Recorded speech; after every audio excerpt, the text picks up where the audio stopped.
Sa ilalim ng Philippine Archipelago, may isa sa pinakamapanganib na geological features sa Earth. Ang Philippine Sea Plate ay nasa intersection ng apat na major tectonic plates na gumagawa ng mga ocean trench na sobrang lalim na parang gasgas lang ang Grand Canyon. Ang pinakamalalim na punto. Ang Philippine Trench ay bumababa ng 34,580 feet sa ilalim ng dagat. Mas malalim pa yan kaysa sa taas ng Mount Everest. Pero alam mo, hindi ang lalim ang nagpapamapanganib sa lugar na ito.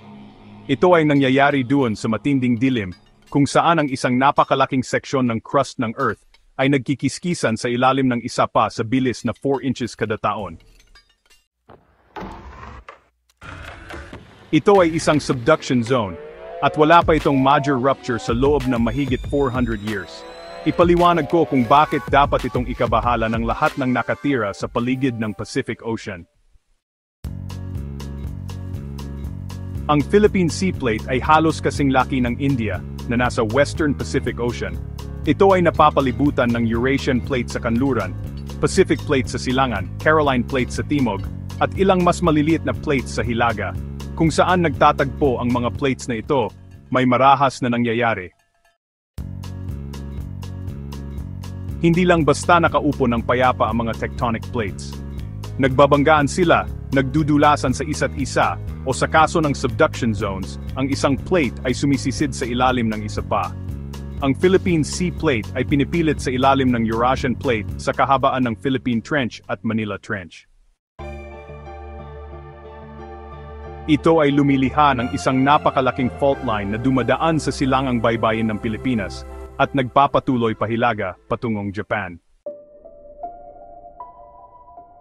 Kapag sinabi kong malalim ang trench, ibig kong sabihin, sobrang hindi mo maiintindihan ang lalim nito sa 34,580 feet.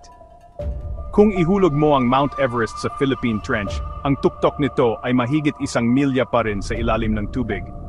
Ang pressure sa lalim na iyon ay mahigit 1,000 beses ng atmospheric pressure sa sea level. Alam mo, ang katawan ng tao ay madudurog agad. Ang lid ay tutulo na parang tubig, pero oo, may buhay talaga doon. Nakahanap ang mga siyentista ng mga organismo na umaangkop sa matinding kondisyon na ito. Imagine, ang bawat parte ay kasing laki ng kamay mo, translucent na isda na may katawan na idinisenyo para makatagal sa matinding pressure, at maging bakterya na nabubuhay sa mga kondisyon na papatay sa halos lahat ng ibaba pang bagay sa Earth. Ang Dow Zone, tulad ng tawag sa saklaw ng lalim na ito, ay isa sa mga pinakakaunting na explore na kapaligiran sa planeta. Actually, mas marami pa tayong alam tungkol sa ibabaw ng Mars kaysa sa mga trench na ito. Pero pag-usapan natin kung bakit napakadelikado ng geological feature na ito. Ang mga subduction zone ay kung saan nangyayari ang pinakamalakas na lindol sa Earth. Hindi ito ang typical na lindol ha. Tinatawag itong mega-thrust earthquakes at maaari itong umabot sa magnitude na 9.0 o mas mataas pa. So ganito sila gumagana. Habang ang isang tectonic plate ay dumudulas sa ilalim ng isa pa, hindi ito gumagalaw ng maayos. Ang mga plates ay nakakandado dahil sa friction at nagtatambak ang pressure. Lumilipas ang mga taon, dekada, minsan kahit siglo. Ang stress ay patuloy na nag-iipon, parang isang coiled spring na pinipiga ng mas mahigpit. Pagkatapos bigla na lang dumudulas ang mga plates. Lahat ng nakaimbak na enerhiya ay inilalabas sa loob lamang ng ilang segundo. Ang resulta, talagang mapaminsala ito. Ang 2011 Tohoku earthquake sa Japan, na may magnitude na 9.1, ay nagmula sa isang subduction zone sa hilaga lang ng Philippine Sea Plate. Ang isang lindol na iyon ay naglipat sa Japan ng 8 feet sa silangan, nagpatagilid sa axis ng Earth ng 4 inches, at nagdulot ng tsunami na pumatay sa halos 20,000 katao at nagdulot ng Fukushima nuclear disaster. Ang 2004 Indian Ocean earthquake, na may magnitude sa pagitan ng 9.1 at 9.3, ay nagmula rin sa isang subduction zone. Ang nagresultang tsunami ay pumatay sa mahigit 230,000 katao sa 14 na bansa. Ito ang mga uri ng kaganapan na nagagawa ng mga abduction zone. Ang Philippine Trench System ay kayang gawin ang parehong bagay, alam mo. At ipinapakita ng geological record na nangyari na ito dati. Noong 1980, isang magnitude 8.3 na lindol ang tumama sa Moro Gulf sa southern Philippines. Ang lindol mismo ay mapaminsala, ngunit ang tsunami na sumunod ay mas malala pa. Mga alon na umaabot sa 30 feet ang taas ang bumagsak sa mga komunidad sa baybayin. Mahigit 4,000 katao ang namatay. Buong nayon ang nawala, isang siglo na ang nakalipas. Tahimik na ang fault simulaon din. At alam mo, pinag-aaralan ng mga geologist ang tinatawag na seismic gap theory. Kapag ang isang fault ay hindi nagkaroon ng rupture sa mahabang panahon, hindi ibig sabihin na nawala na ang panganib. Actually, ibig sabihin nito ay nagtatambak ang pressure, mas matagal ang agwat simula ng huling major earthquake. Mas maraming enerhiya ang naipon, at mas mapaminsala ang magiging paglabas nito. Ang Philippine Trench ay hindi pa nagkaroon ng megathrust earthquake sa loob ng mahigit 400 years. Ipinapakita ng geological surveys na nag-iipon ang strain sa kahabaan ng fault line. Ipinapakita ng GPS measurements na ang mga plates ay nakakandado, hindi dumudulas ng maayos. Parang spring na naipit, the spring is being compressed, it will eventually release. Hindi lang natin alam kung kailan. Ang mga siyentista, alam mo, talagang sinusubaybayan nila ang lugar ng tuloy-tuloy. Nandiyan ang mga seismograph para subaybayan ang bawat minor tremor. Ang mga GPS station, grabe, sinusukat nila ang ground movement hanggang sa millimeters. At maging ang mga ocean buoy, nakakadetect sila ng anumang hindi pangkaraniwang paggalaw ng tubig. Pero, alam mo, ang prediksyon ng lindol ay mas art pa rin kaysa science. Maari nating matukoy kung saan mangyayari ang mga lindol, at more or less, kung gaano sila kalakas. Hindi lang natin ma-predict kung kailan, Ang alam lang natin ay kapag sa wakas ay nag-rupture ang Philippine Trench. Ang mga kahihinatnan ay parang talagang maluba. Ang Pilipinas ay may populasyon na mahigit 110 million katao. At alam mo, marami ang nakatira sa mga coastal area na direktang nasa daanan ng anumang magiging tsunami, lalo na sa Manila. Ang kapital ay nakaupo sa reclaimed land malapit sa Manila Trench, na isa pang subduction zone sa rehiyon. Ang isang major earthquake doon ay maaaring, magdulot ng liquefaction, kung saan ang solid ground ay nagiging likido, nagpapabagsak ng mga gusali at infrastruktura. Ang Japan, Taiwan, at iba pang kalapit na bansa ay nasa panganib din. Ang isang sapat na laki ng tsunami ay maaring, honestly, tumawid sa Pacific at makaapekto sa mga baybayin na libu-libong milya ang layo. Ang 2011 Japan tsunami ay nagdulot pa ng pinsala hanggang sa California at Chile. Ang geological structure mismo ay kamangha-mangha sa nakakatakot na paraan. Habang ang Philippine Sea Plate ay sumusubduct sa ilalim ng Eurasian Plate, hindi lang ito nawawala, ito ay bumababa sa mantle, umiinit habang lumalalim. Ang tubig na nakulong sa bato ay kumukulo, nagpapababa ng melting point ng nakapalibot na mantle. Ito ay lumilikha ng magma na umaakyat para bumuo ng mga bulkan. Ito ang dahilan kung bakit napakaraming aktibong bulkan sa Pilipinas, tulad ng Mount Pinatubo at Mount Mayon. Ang mga bulkan na ito ay lahat produkto ng subduction process. Ang Pacific Ring of Fire, na siyang hugis kabayo ng volcanic at seismic activities na nakapalibot sa Pacific Ocean, ay umiiral dahil sa mga subduction zone na tulad nito. Alam mo, ang koneksyon sa pagitan ng mga lindol at bulkan at subduction zones ay lumilikha ng cascading risk. Ang isang major earthquake ay maaring magdulot ng volcanic eruptions, na alam mo, isang medyo seryosong concern.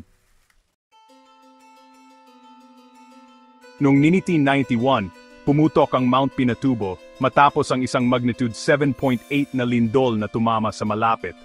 Ang pagputok na iyon ay isa sa pinakamalaki noong 20th century, naglabas ng napakaraming material sa atmosfera. Pansamantala pa nitong pinalamig ang global temperatures. Grabe, di ba? Ngayon, isipin mo ang isang magnitude 9 na lindol sa kahabaan ng Philippine Trench, no? Isipin mo lang kung ano ang maaaring ibig sabihin yan para sa atin. Isipin mo ang pagdulot ng maraming volcanic eruptions ng sabay-sabay habang bumubuo rin ng tsunami na kumakalat sa buong Pacific. Parang, hindi ito science fiction, guys. Ito ay geology talaga. Alam mo, ang deep ocean trenches mismo ay halos hindi pa na-explore hanggang 2021. Halimbawa, si Victor Vescovo ay bumaba sa pinakailalim at pinakamalalim na bahagi ng Philippine Trench gamit ang isang espesyal na dinisenyong submersible. Ang galing, di ba? Pero, kahit sa mga nakakabaliw na lalim na iyon, nakahanap pa rin siya ng plastic waste. Grabe, nagawa nating polusyonin maging ang pinakamalalayong at matinding kapaligiran sa Earth. Nakakalungkot pero totoo. Pero nakahanap din siya ng buhay. Alam mo, mga nilalang na nag-evolve sa kumpletong dilim, sa ilalim ng pressure na PPP sa isang submarine, at sa halos nagyeyelong temperatura. Sinasabi sa atin ng mga organismong ito ang isang mahalagang bagay.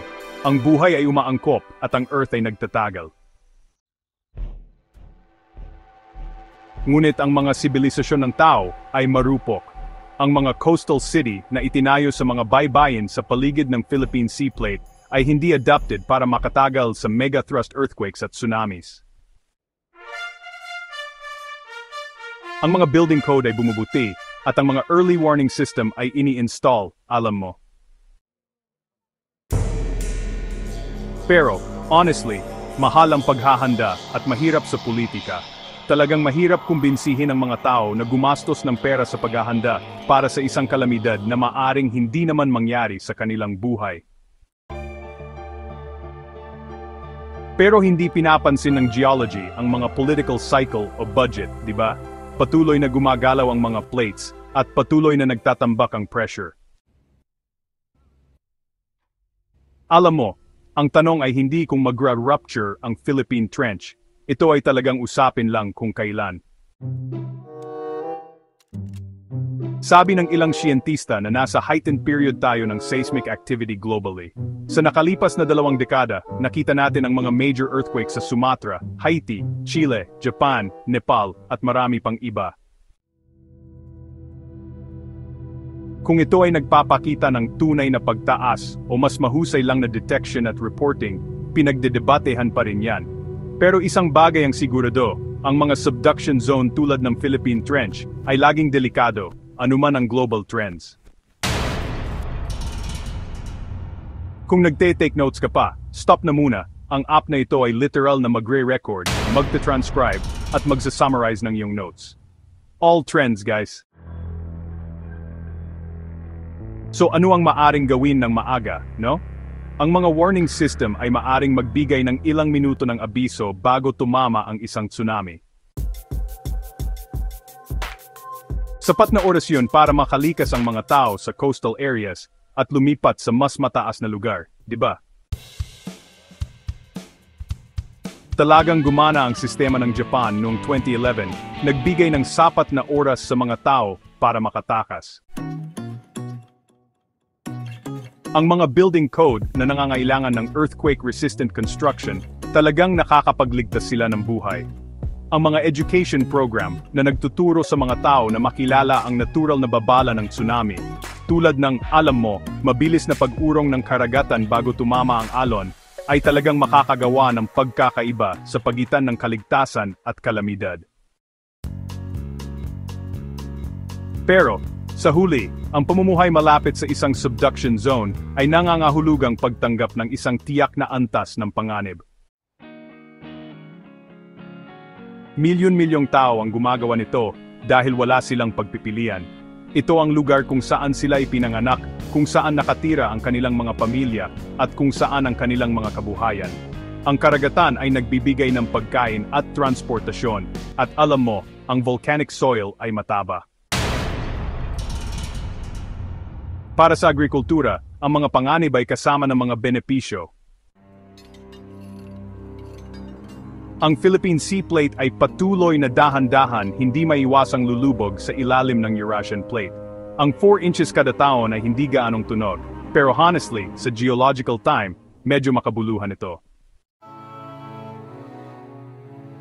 Milyon-milyong taon mula ngayon, ang buong Philippine Sea Plate ay mauubos, either recycle pabalik sa mantle ng Earth. Bubuo ang bagong crust at patuloy ang siklo. Nabubuhay lang tayo sa isang sandali ng malawak na prosesong iyon. Ngunit para sa mga taong maapektuhan ng susunod na major rupture, ang sandaling iyon ay lahat. Ang malalim na trenches ng Philippine Sea ay hindi lang geographic features. Aktibo sila, delikado, at alam mo, kayang baguhin ang rehiyon ng Pacific sa loob lang ng ilang oras. Ang mga nilalang na nabubuhay sa mga lalim na iyon ay talagang umangkop para mabuhay sa isa sa pinakamahirap na kapaligiran sa Earth. Nagtatayo-tayo ng mga lungsod sa mga fault line, nakatira sa mga baybayin, at umaasa lang tayo na mananatiling tahimik ang Earth sa ilalim ng ating mga paa. Hindi ito mangyayari. Hindi mangyayari. Ang tanging tanong ay, alam mo kung kailan mangyayari ang susunod na pagdulas. At kung handa ba tayo kapag nangyari ito? Ang Philippine Trench ay overdue, ang pressure ay nagtatambak at kung saan sa dilim. 34,000 feet sa ilalim ng ibabaw, naghahanda ang Earth na gumalaw.